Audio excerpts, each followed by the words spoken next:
Spoštovana predsednica, spoštovani predsedniki, spoštovani člani delegacij, spoštovani predstavniki medijev, pozdravljeni na izjavi za javnost po današnjem srečanju predsednikov sosednjih držav.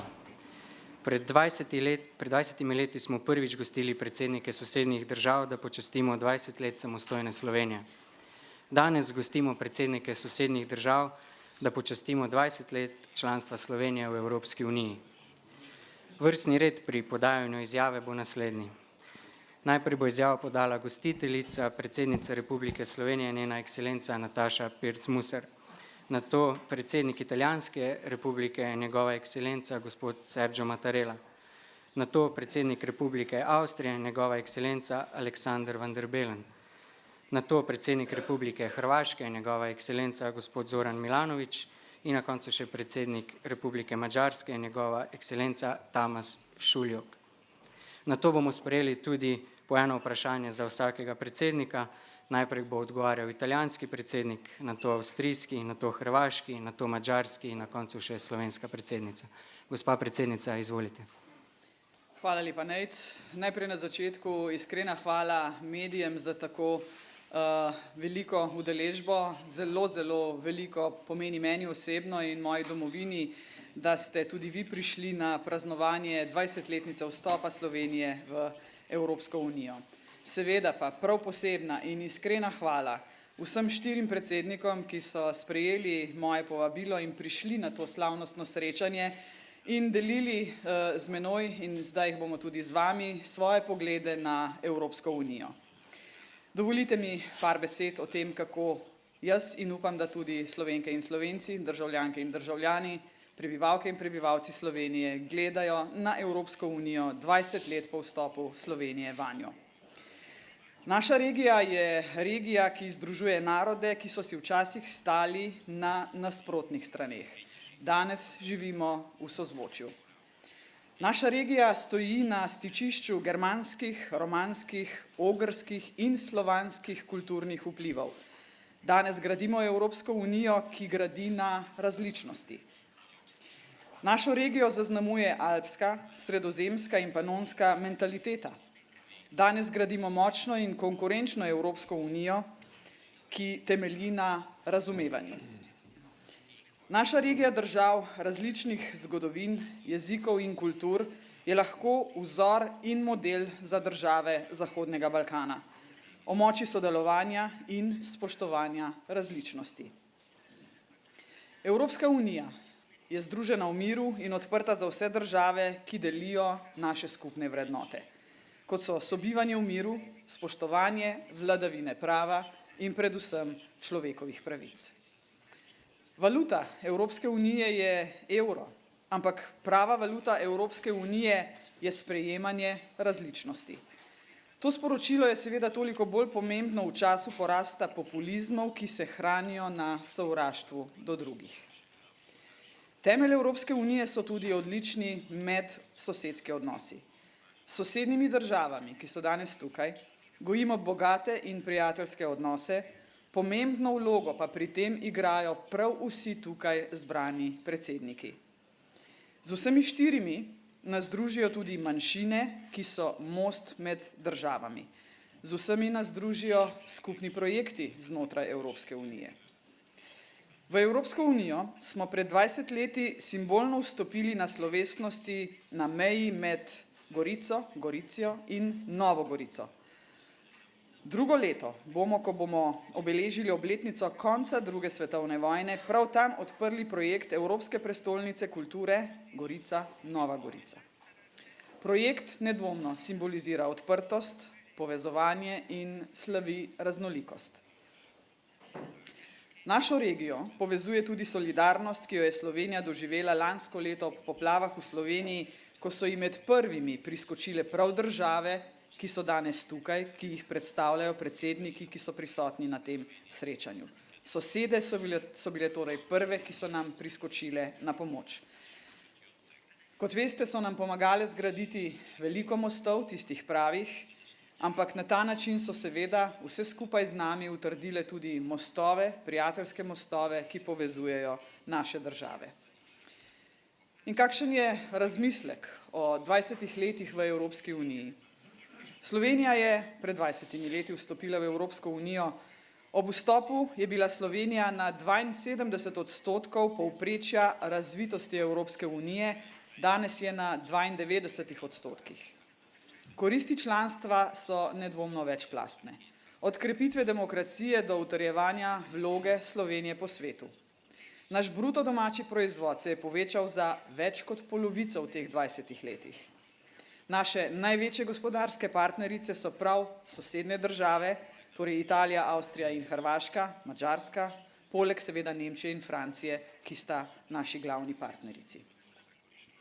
Turisti, ki priletijo na Dunaj, lahko obiščejo avstrijska mesteca, se odpeljajo do Budimpešte, vračajo preko Bleda in nadaljujejo pot v Benetke in Firence in se nato lahko navdušujejo nad Splitom in Dubrovnikom. Tako imajo možnost na majhnem območju doživeti vso mogočno zgodovino, kulturno dediščino in lepoto naših dežel. Ena ključnih pridobitev Evropske unije so 4 svoboščine. Sem velika zagovornica polnega delovanja šengenskega režima in res bi rada pozvala vse vlade naših sosednjih držav in tudi slovensko vlado, da odpravi nadzore na mejah.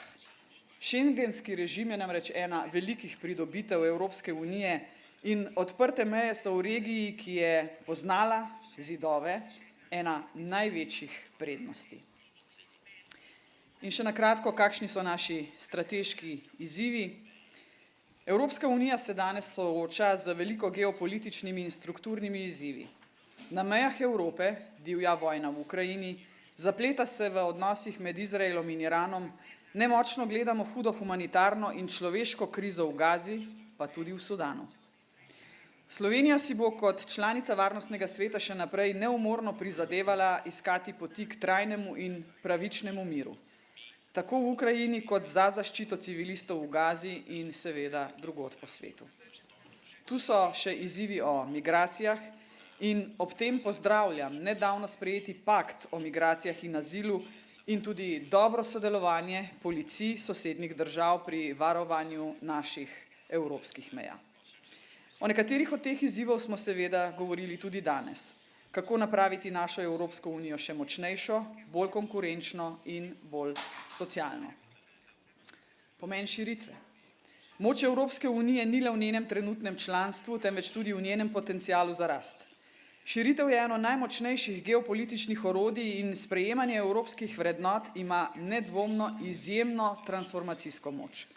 Tu zbrani predsedniki predstavljamo države, ki podpirajo članstvo z državami Zahodnega Balkana. Slovenija bo državam regije ter tudi Ukrajini, Moldaviji in Gruziji na njihovi evropski poti še naprej pomagala, tako strokovnjaki kot tudi politično. In če mi dovolite, da zaključim danes z dnevom zemlje, namreč današnji dan je dan zemlje.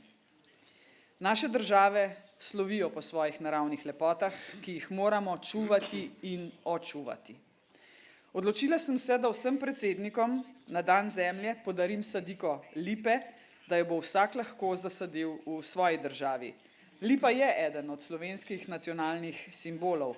Naj ta gesta simbolično predstavlja prijateljstvo med sosednjimi narodi in potrjuje našo skupno zavezanost tudi v boju proti podnebnim spremembam. Naj se torej še enkrat zahvalim predsednikom Mattarelli, Van der Bellnu, Milanoviću in Šuljoku, da so počastili 20. obletnico članstva Slovenije v Evropski uniji. Vaša prisotnost danes je močno pričevanje o vezeh, ki nas združujejo in sodelovalnem duhu, ki nas bo, v to sem prepričana, poganjal še naprej. Naj tudi v prihodnje rastejo naše prijateljstvo in lipe, ki nas bodo spominjale na današnji dan. Mene bodo zagotovo do konca življenja. Hvala lepa. Hvala. Spoštovani gospod predsednik Mattarella, izvolite.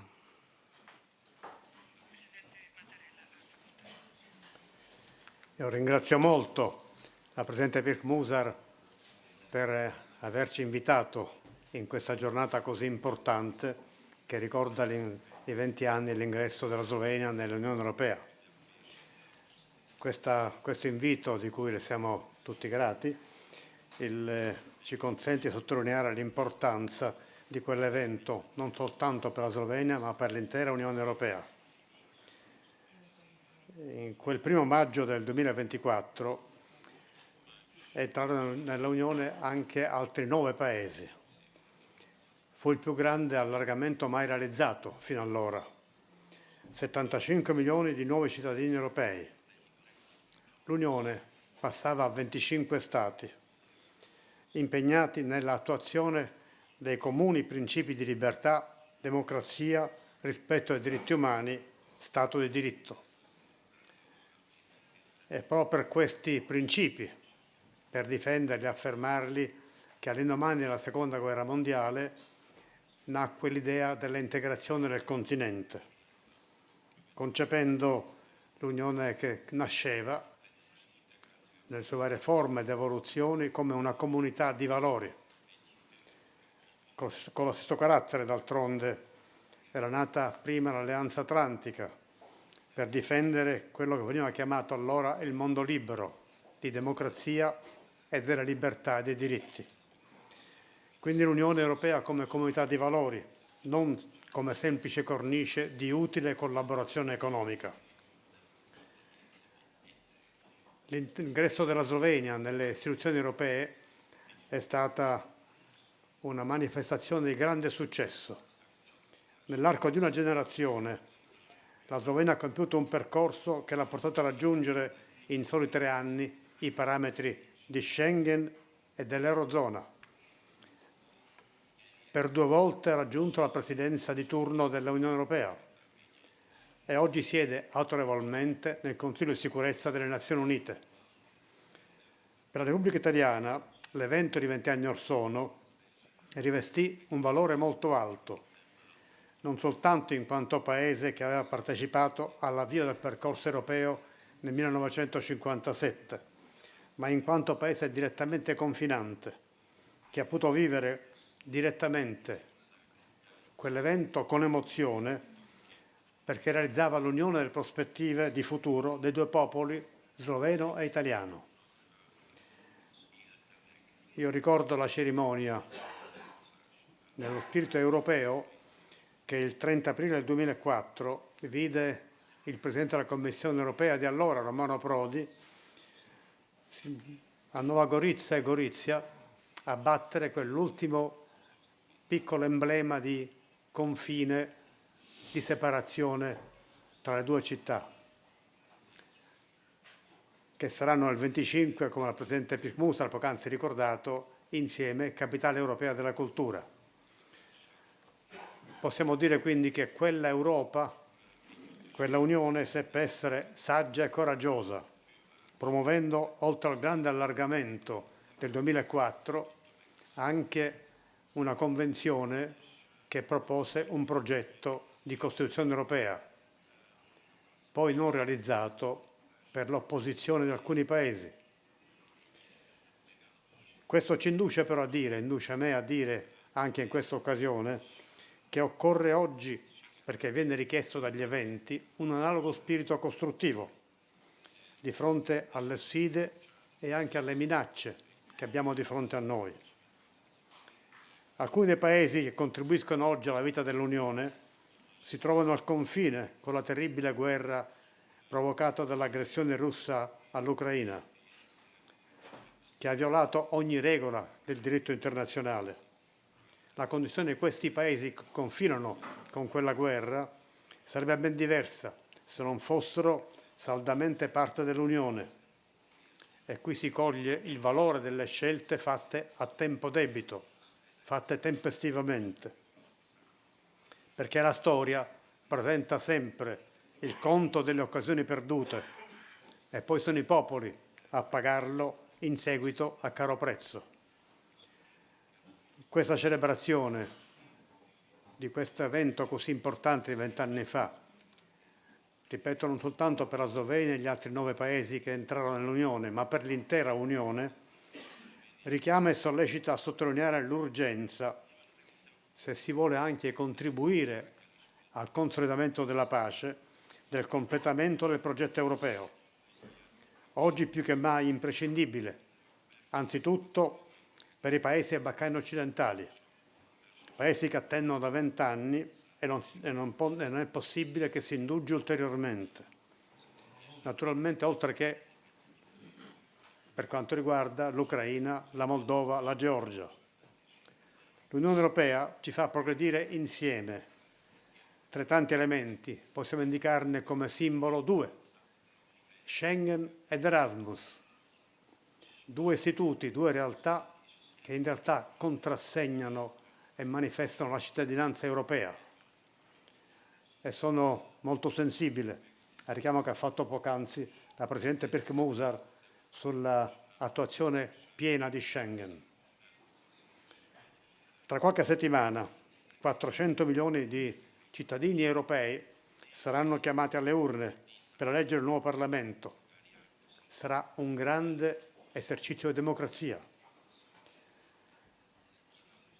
e mi auguro che vi sia una grande partecipazione al voto, perché in questo modo i cittadini sono protagonisti del futuro del continente, dell'Unione di cui fanno parte. Sarà compito poi delle istituzioni europee e dei governi adoperarsi perché l'Unione sia protagonista nella vita internazionale, recandovi il suo contributo che è essenzialmente di volontà di pace, di collaborazione e di stabilità. Non possiamo rimanere in una condizione in cui l'Europa e tutti i suoi Stati membri di conseguenza sono in realtà sovente spettatori di quanto avviene nella comunità internazionale, anche di fronte a eventi di cui talvolta subiscono le conseguenze. Questo richiede il coraggio di riforme incisive e coraggiose, che sono rimesse al prossimo periodo dopo le elezioni del Parlamento europeo. Vorrei concludere ringraziando ancora la Presidente Pirk Musar e sottolineando come la storia di successo della Slovenia nell'Unione Europea contribuisce certamente a rafforzare le motivazioni sugli impegni per il futuro dell'Unione. Per questo ripeto il ringraziamento alla Presidente per aver voluto associare i paesi confinanti in questa giornata di ricordo di grande prestigio per la Slovenia e la ringrazio per il dono e il significato che ha e che poc'anzi ha illustrato. Grazie Presidente. Hvala. Spoštovani predsednik van der Bellen, izvolite. Sehr geehrte Frau Präsidentin Pirc-Musar, liebe Natascha, Exzellenzen, meine Damen und Herren, können Sie sich noch an das Jahr 2004 erinnern? Facebook wurde damals gegründet und die Ukraine gewann zum ersten Mal den Song Contest. Ich kann mich nicht mehr an Ruslana erinnern, aber vielleicht jemand von Ihnen.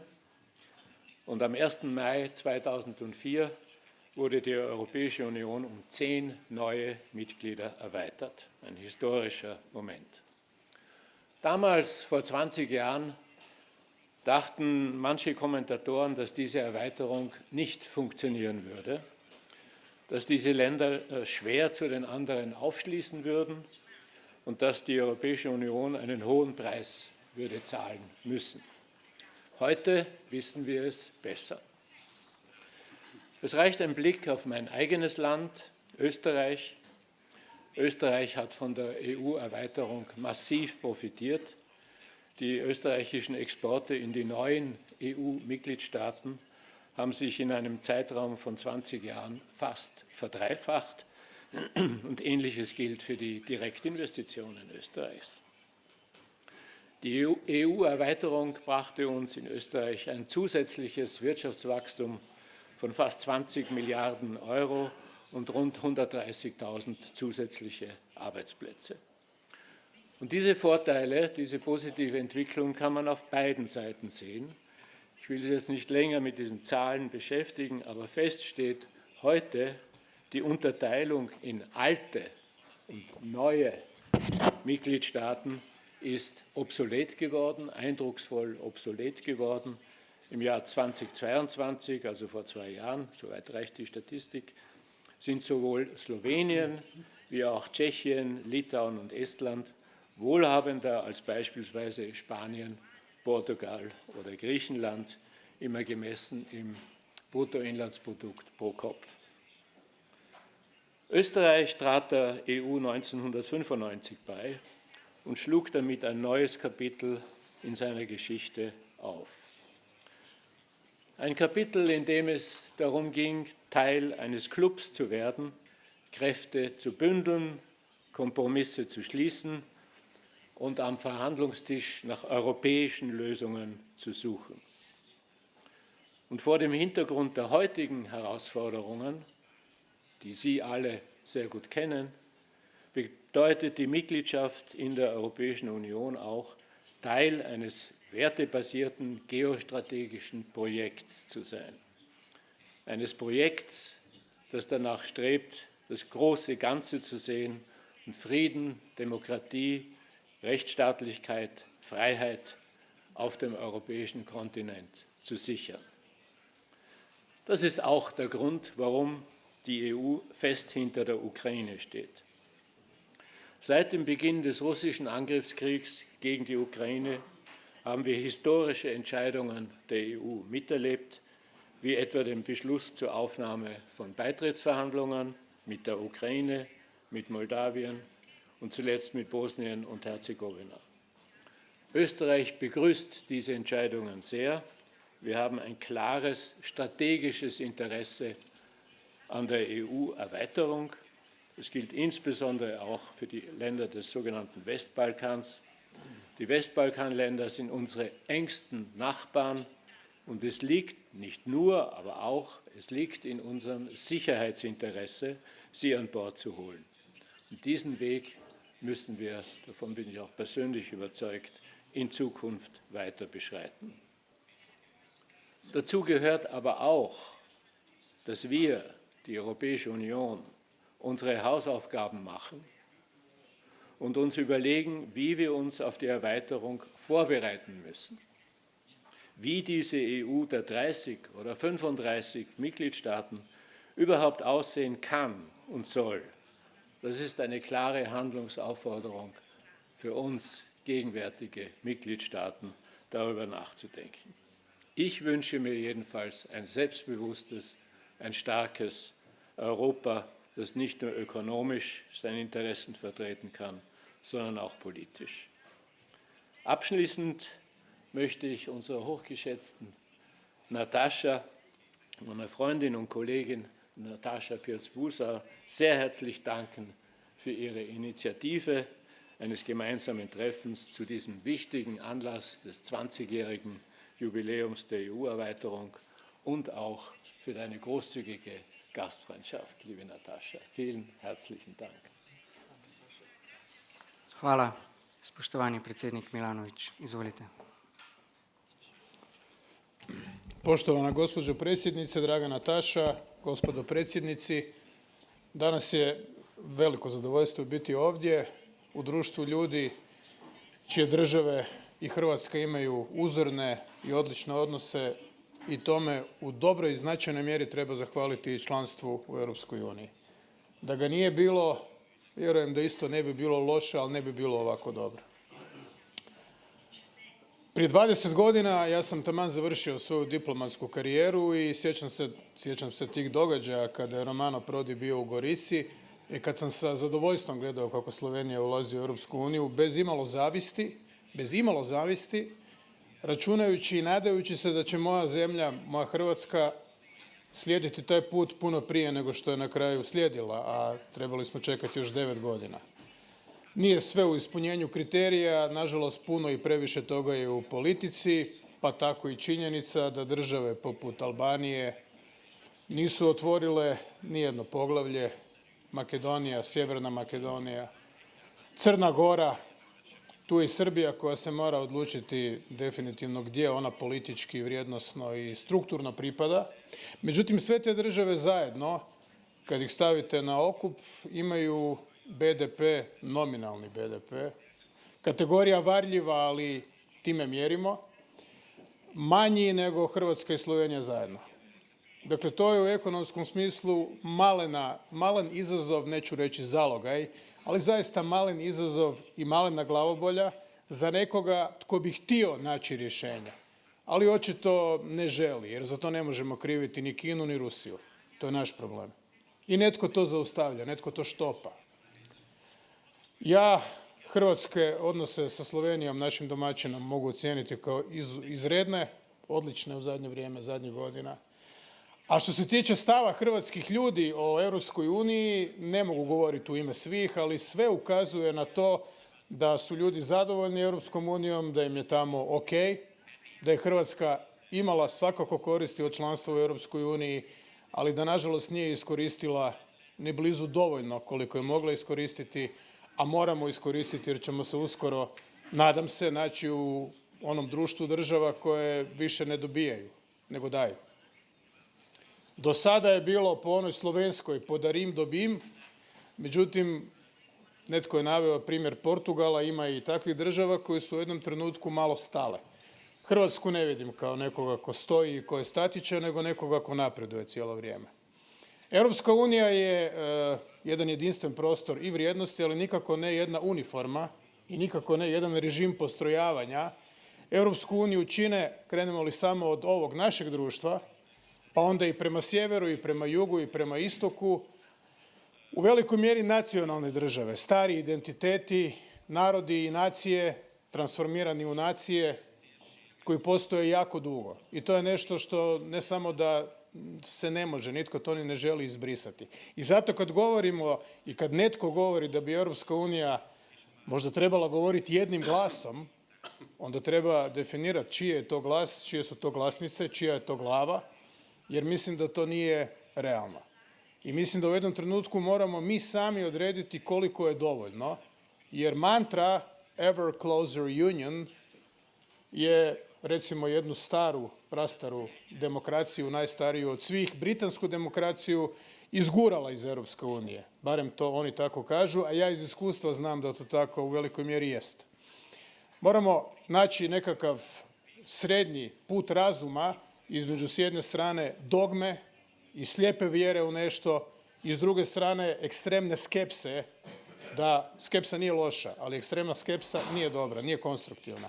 Dakle, nekakav put razuma da se s nečim što je dobro za sve nas zadovoljimo, da pokušamo u svoje društvo dovesti one koji su nam tu blizu, a to su države Zapadnog Balkana, uglavnom bivše Jugoslavije, ali ne samo bivše Jugoslavije, a one koje to nisu, tu je već nešto što, bojim se, nadilazi naše mogućnosti, jer Europska unija nije Sjedinjene Američke Države, nije Peking. I možda je dobro da nije. Na tome koliko ćemo shvatiti tu stvarnost i o tome koliko ćemo shvatiti i prihvatiti taj nekakav srednji razumni put, mislim da ovisi i naša budućnost. Mi smo sa jedinstvenim tržištem, sa single market, internal market, zovite ga kako hoćete, nije isto, ali je slično, zadovoljni, on je dobar za Hrvatsku i znam da nosi još mnoge mogućnosti za Hrvatsku. Prostor slobodnog kretanja, ljudskih prava, sve je to nastajalo putem. Tako nije bilo ni 51. godine, ni 57. godine, ni 67. godine. Neke od vrijednosti koje danas uzimamo i u koje vjerujemo, ja na primjer u veliku većinu, su do prije 10 godina bile vrlo kontroverzne. Više nisu. Društva se mijenjaju, mlade generacije prihvaćaju nove vrijednosti koje su starijim generacijama ili ljudima koji ne žive u velikim gradovima strane, čudne, teško se prilagođavaju. Onaj tko želi mijenjati ljude, a ovo je postupak u kojem svi mi na neki način svojim djelovanjem utječemo na ljude i pokušavamo ih malo promijeniti, u tom procesu se ne smiješ odmetnuti od ljudi i otići predaleko od njih. To nije populizam. To je put između dogme i totalne skepse. To je put razuma i u njega kad su odnosi među državama i nacionalnim politika jedino vjerujem. Sve drugo vodi u sukob. Srećom, ovo ovdje društvo je zdravo društvo, čak i sa mnom, i vjerujem da će to tako i ostati. Hvala vam. Hvala, spoštovani predsednik Šuljak. Izvolite.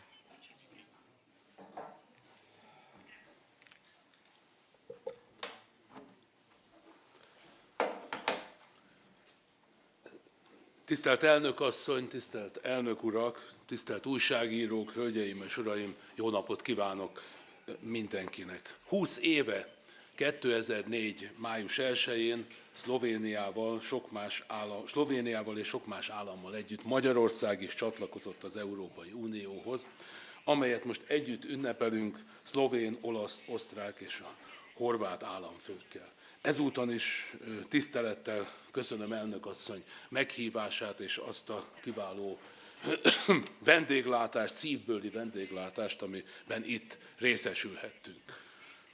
Egyesülve a sokféleségben, e gondolatra épül az európai közösség, és Magyarország ez előtt hajtva fejet lépett be az Európai Unióba. Ezt az alapvetést mi tiszteletben tartjuk, és igyekszünk is mindig e szerint cselekedni. Mai megbeszélésünkön ismertettem az európai politikában egyre inkább teret nyerő föderalista szemlélettel ellentétes álláspontunkat. Valljuk, hogy az egyre szorosabb és erőltetettebb integráció egy gyengülő Európát eredményez. Magyarország éppen ezért nem adja fel szuverenitását, hiszünk a független nemzetállamok Európai Szövetségében, amelyet az alapszerződések jelenleg garantálnak. Közép-Európa és benne Magyarország az Unió egyik motorja tud lenni, fejlődő és politikailag stabil térségként önálló vízióink, stratégiánk és megoldási javaslataink vannak és lesznek. Tisztelt Hölgyeim és Uraim! Aggodalommal töltenek el az elmúlt hónapok világpolitikai eseményei. Az egyre súlyosbodó konfliktusok a világban milliókat veszélyeztetnek. Hangsúlyoztam mai megbeszélésünkön is, hogy Magyarország történetének egyik legnagyobb humanitárius misszióját hajtja végre Ukrajnában. Kiállunk Ukrajna szuverenitása és területi integritása mellett, és kezdettől fogva elítéljük Oroszország katonai agresszióját. Elkötelezettek vagyunk a béke mellett, és minden fórumon igyekszünk felhívni a nemzetközi közösség figyelmét, hogy kerüljön minden lépést, ami az eszkalációt vagy a háború elhúzódását eredményezi. Magyarország mindent elkövet annak érdekében, hogy az Európai Unió és a NATO ne legyen része ennek a konfliktusnak. Határozottan elítéljük a Hamasz terrortámadásait, és támogatjuk Izrael önvédelemhez való jogát. A Közel-Kelet stabilitása, közös európai érdek, az Európai Uniónak pedig szerepet kell vállalnia a konfliktus mielőbbi rendezésében. Beszéltünk a plenáris ülésen a napjaink egyik legsürgetőbb kihívásáról, a klímaváltozásról is. A Kárpát-medence az átlagosnál jobban melegedő régiók egyike, így Magyarország számára is ez egy kifejezetten fontos ügy. Fontosnak tartjuk, hogy a klímapolitikai intézkedéseknek ne a nehéz anyagi helyzetben lévő polgárok fizessék meg az árát, és ne terheljük túl a vállalkozásokat, sem jogilag, sem anyagilag. Magyarország ezen dolgozik. Tisztelt Hölgyeim és Uraim, közeleg Magyarország soros EU elnöksége. A jelenlévő államfőknek megerősítettem, hogy hazánk elkötelezetten támogatja az Európai Unió bővítését. Megkívánjuk nyitni a lehető legtöbb csatlakozási tárgyalást ez alatt a féléves EU elnökség alatt. Érzékeltetve, hogy mennyire fontos nekünk a téma napirenden tartása, a Magyar Uniós Elnökség november elején megrendezi az EU Nyugat-Balkán és Európai Közösség csúcsot. Tisztelt elnök asszony, elnök urak, tisztelt hölgyeim és uraim! Hisszük, hogy az Európáról alkotott különböző véleményeink nem elválasztanak, hanem összekötnek bennünket. Valljuk, hogy Európa erőssége a párbeszéden alapul, mi magyarok pedig minden diskurzusra nyitottak vagyunk, ahogyan ez az európai himnuszban, az örömódában is elhangzik, egyesítsett szellemeddel, mit zord erkölcs szétszakít. Deine Zauber binden wieder, was de Mode streng geteilt. Köszönöm szépen, hogy meghallgatta. Hvala predsednici in predsednikom za izrečene misli. Sedaj je čas za vaša vprašanja. Prosim, da preden postavite vprašanje, se predstavite in poveste, iz katerega medija prihajate. Najprej pa torej vprašanje za spoštovanega predsednika Mattarella. Izvolite.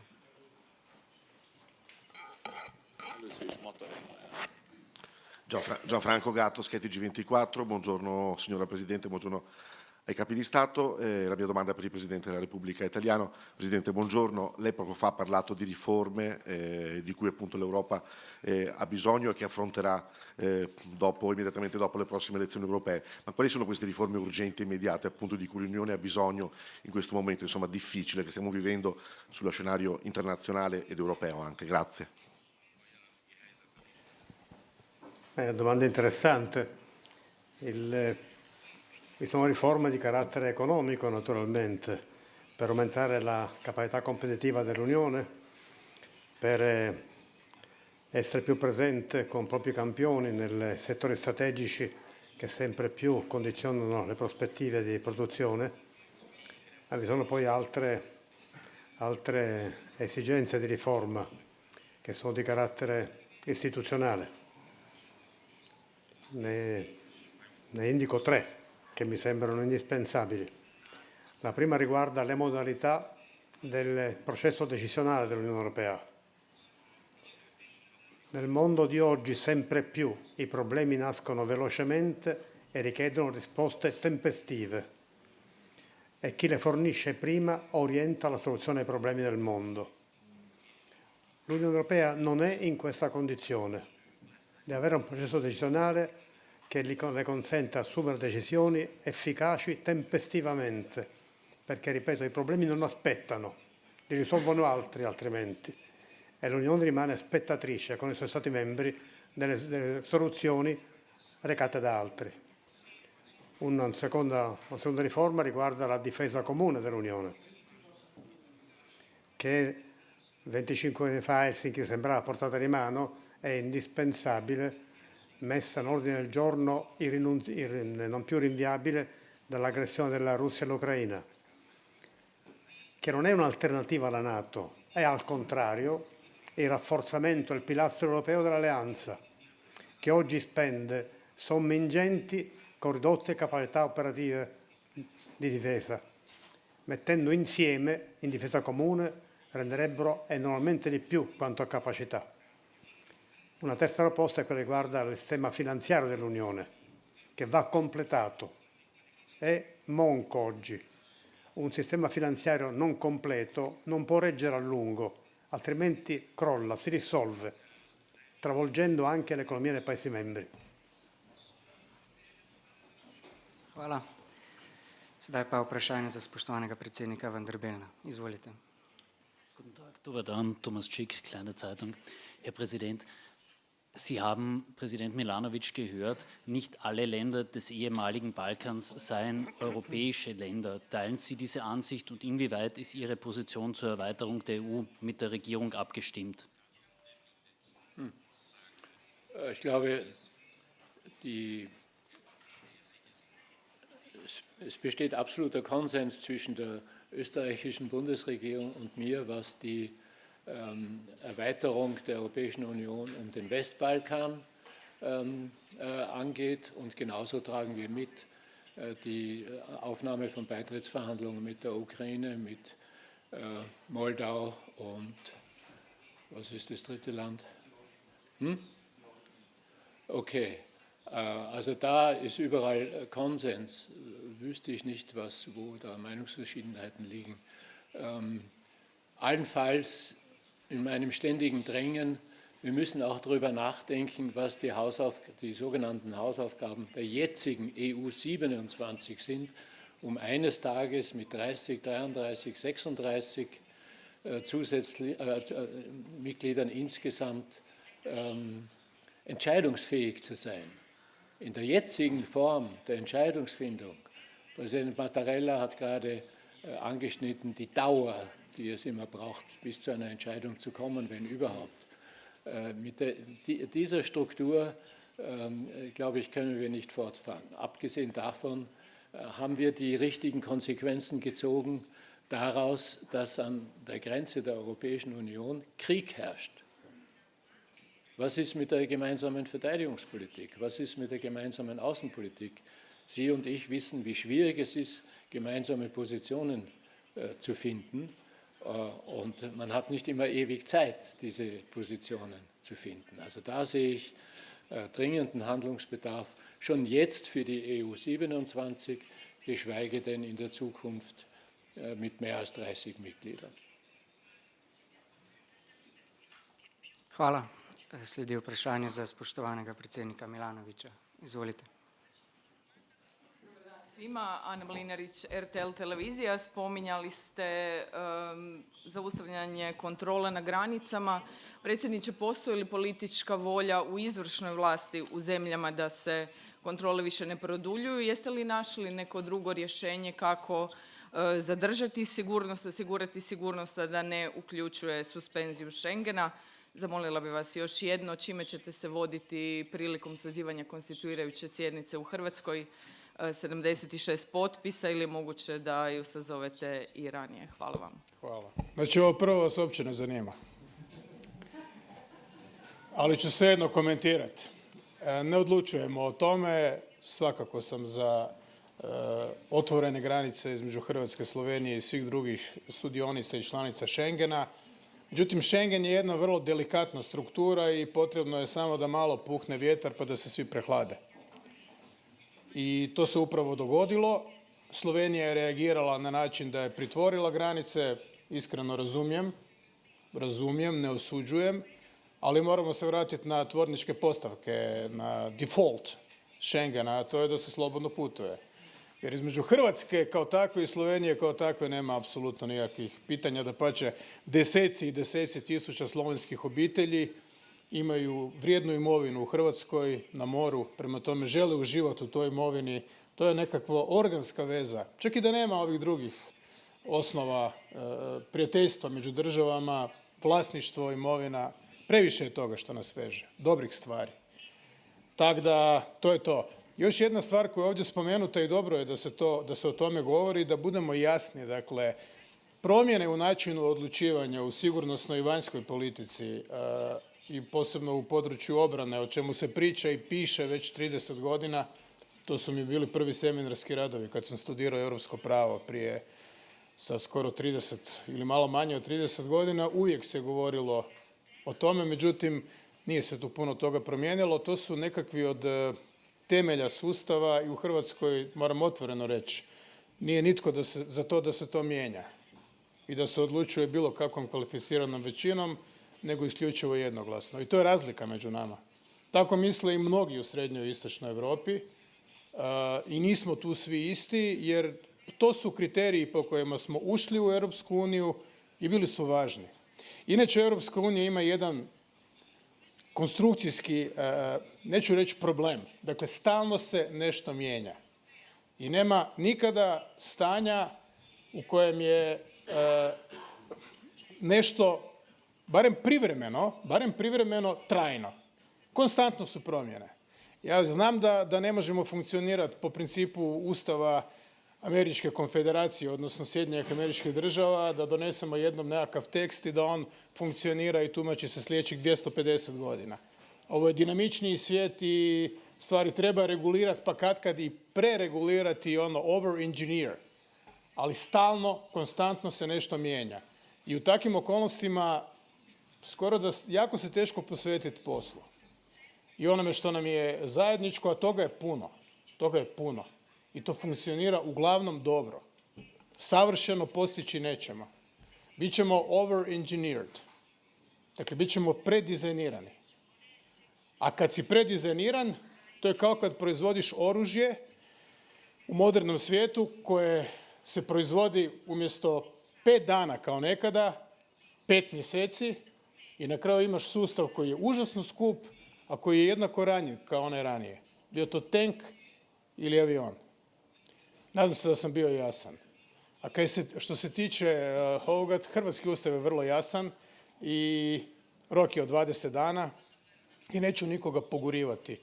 Kad se približi 20 dana, onda ću morat sazvati Hrvatski sabor na prvo zasjedanje, bez obzira kakva atmosfera bila. Postane li jasno ili bude li naznaka da je to moguće i ranije, bit će i ranije. Ali u svakom slučaju postoje nekakvi okviri kojih se moram strogo držati i tako vidim Ustav i tako se tumači Ustav. Ustav se ne može izmišljati, ne može ga pisati svako kako mu u nekom trenutku odgovara. On je relativno jasan i s time ću zaključiti da ne kontaminiram ovaj prostor. Hrvatski ustav je pisan prije 20-30 godina, ne prije 300 godina. Ljudi koji su ga pisali i provodili su živi, većinom i zdravi, nadam se. Jedan od njih sam i ja bio prije 10 godina i mislim da te stvari razumijem. Dakle, nikakva alkemija i metafizika tu nema mjesta. To su vrlo jednostavne stvari. Hvala. Hvala. Sledi vprašanje za spoštovanega mađarskega predsednika Šuljoka. Izvolite. Jó napot kívánok, Jó Ferenc vagyok a Magyar Köztévétől. Arról kérdezném elnök urat, hogy mi a véleménye azokról az Európai Unión belülről érkező kritikákról, amelyek az elmúlt időszakban Magyarországot érintik. Köszönöm. Köszönöm szépen, ez egy nagyon jó kérdés. Úgy gondolom, hogy az Európai Unió azért van, hogy vitatkozzunk benne, és a dialógusnak egy fontos terepe. Amiben ugye egy jelentős nézetkülönbség van bizonyos tagállamok köztük Magyarország és az Unió között, az igazából a tagállamok alkotmányos rendje és az uniós jogrend közötti összefüggésen alapul. Ugye az uniós szerződésekben foglalt értékek, alapelvek és célok ugyanis meggyőződésünk szerint nem függetlenek a tagállamoktól, hanem éppen a tagállamok alkotmányos rendjéből fejlődtek ki, abban gyökereznek. Ezek az alapvető elvek, ugye, amik a tagállam alkotmányokból fejlődtek ki, ezek továbbra is az integráció alapjául kell, hogy szolgáljanak, és ezeket Magyarország is maximálisan fontosnak tartja. Az utóbbi időben sokszor láttunk olyan folyamatokat, hogy a közös értékeink bizonyos elfogult megítélés alá estek. Ahhoz, hogy az integrációnak jövője legyen, véleményem szerint fel kell hagyni az értékekre való hivatkozással történő politikai konfliktus gerjesztéssel, és vissza kell térni a szerződésekben foglalt szerepek és hatáskörök maximális tiszteletben tartásához. Köszönöm szépen. Hvala. In pa še vprašanje za slovensko predsednico, spoštovano gospod Pirc Musar. Izvolite.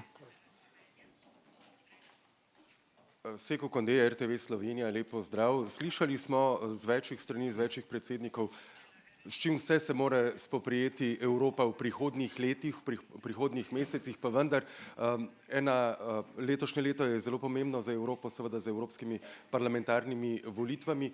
Poznamo, kakšen je vsej statistično gledano odziv, porast euroskepticizma, nekih, bi skoraj da lahko rekli, protievropskih idej, ki se prav tako potegujejo za vstop v Evropsko unijo, v Evropski parlament, v luči širitve, v luči vseh izzivov, ki jih je omenjal tako predsednik Van der Bellen do predsednika Mattarelle, predsednik Milanović, kako bodo po vašem mnenju evropske volitve v tej klimi geopolitičnega dogajanja vplivale in spremenile bodočo smer Evropske unije? Hvala.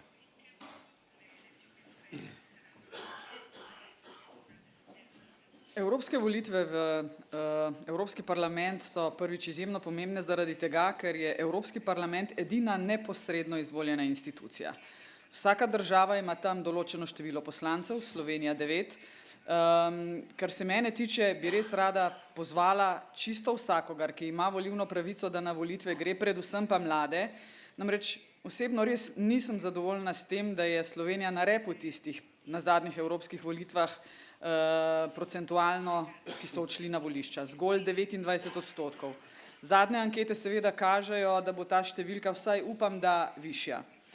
Jaz mislim, da se državljanke in državljani Republike Slovenije morda kdaj premalo zavedajo, kako zelo pomembna je Evropska unija za Slovenijo.